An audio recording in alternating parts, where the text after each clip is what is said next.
It's a double video day today. Thank you for joining me for this third instalment of Meg Journal's new project, Catalysts and Curiosities. This is an ongoing junk journal prompt list that comes out on her free newsletter every other Friday. The previous versions are also available on Substack, which you can get to when you sign up to her newsletter, and I will link Meg's channel below so you can pop over and see how you can sign up. This week's theme is momentum, and the elements are line drawing, layering and waves. So I'm just showing you the bits and pieces that I've got for this, and I decided to watercolour some waves on the back of this page, on the bottom of the start. I don't know what you call this. But on the page I decided to watercolour some waves, and I wanted to use a nice big page with a white background, and of course I am using my accordion journal that I made and that I am using for this whole Catalysts and Curiosities project. So I'm watercolouring these waves, but this will very much be the first layer of this spread. And I'm no artist, but I'm just getting some different shades of blue and greeny blues, teals and stuff, just to pop some colour down in these waves, but it will mostly be covered up. You'll see what I actually do to it.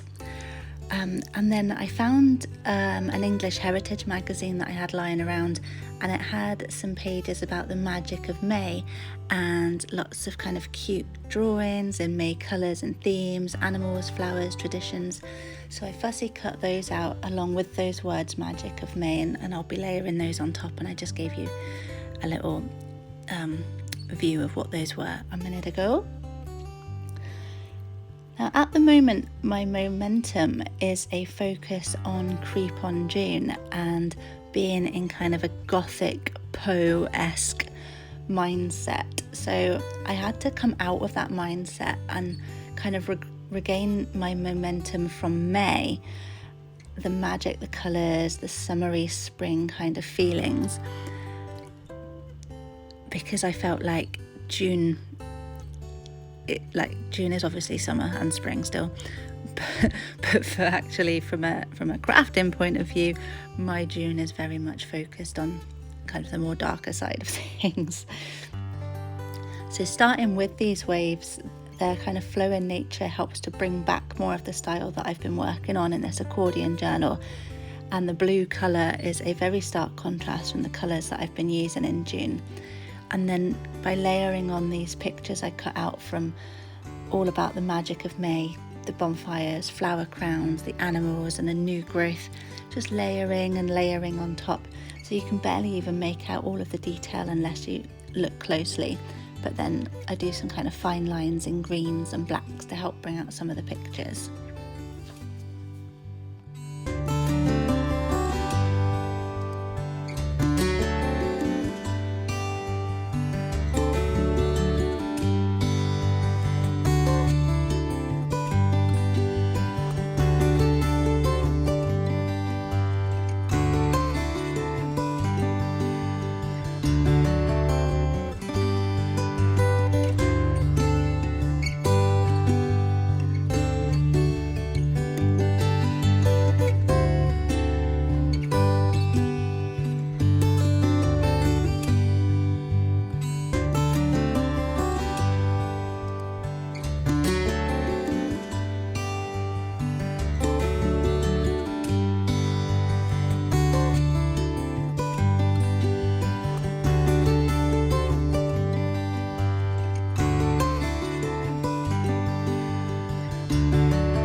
you'll see that I like to kind of put an idea of where I want things to go and then kind of swipe it all off, but I do put it around what I'm making in the sort of places that I'm going to want to put it. So I've got an idea of where things go, but they never end up going there, but that's absolutely fine. It's all just part of the making, isn't it?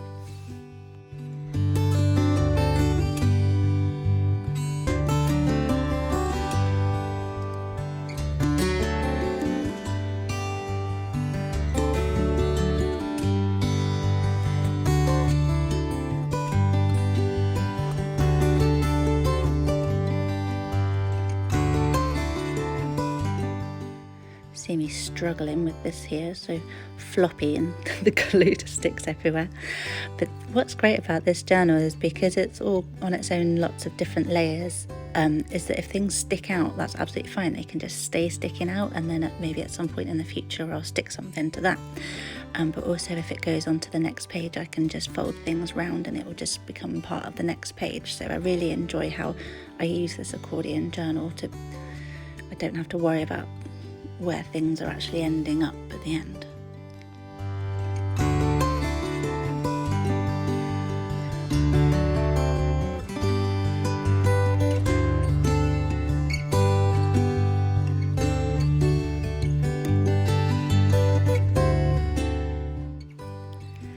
I really tried to make sure that I wasn't caring too much about covering things up and just really thinking about the layering element for this make and just putting everything on there just to try and give it some sort of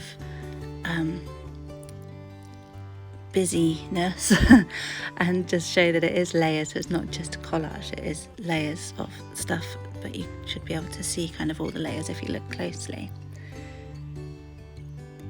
But as well as picking up the momentum that I had when a lot more of my makes were in this flowery, colourful style, it does also make me reflect on momentum as a whole.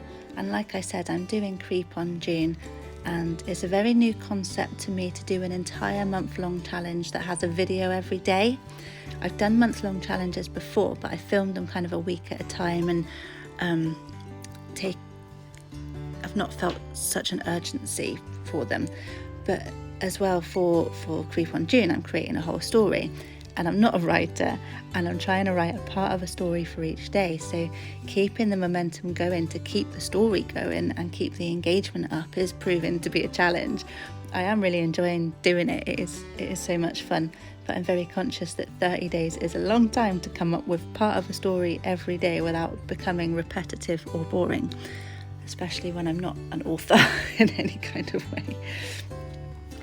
So it was nice to make this spread that you're seeing now and just come out of that headspace for a while and just do this, which requires a lot less thinking because it is just layering, not worrying about it making sense because there's no story to this. And then my brain almost was able to reset itself in order to start the creepy momentum again, if that makes sense.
So I just want to say thank you to Meg for this perfectly themed Catalysts and Curiosities that basically sums up my current state perfectly. And if you enjoyed this video, please give it a thumbs up, and please do subscribe if you haven't already, and check out my other videos too. I do all sorts of styles, so I'm sure there's something for everyone. I'll be back with another Catalysts and Curiosities in a couple of weeks' time, but in the meantime I will have videos every day for Creep on June, plus my usual content too, which won't be as creepy. But have a wonderful weekend, and I will just leave you to watch the rest of me doing these lines.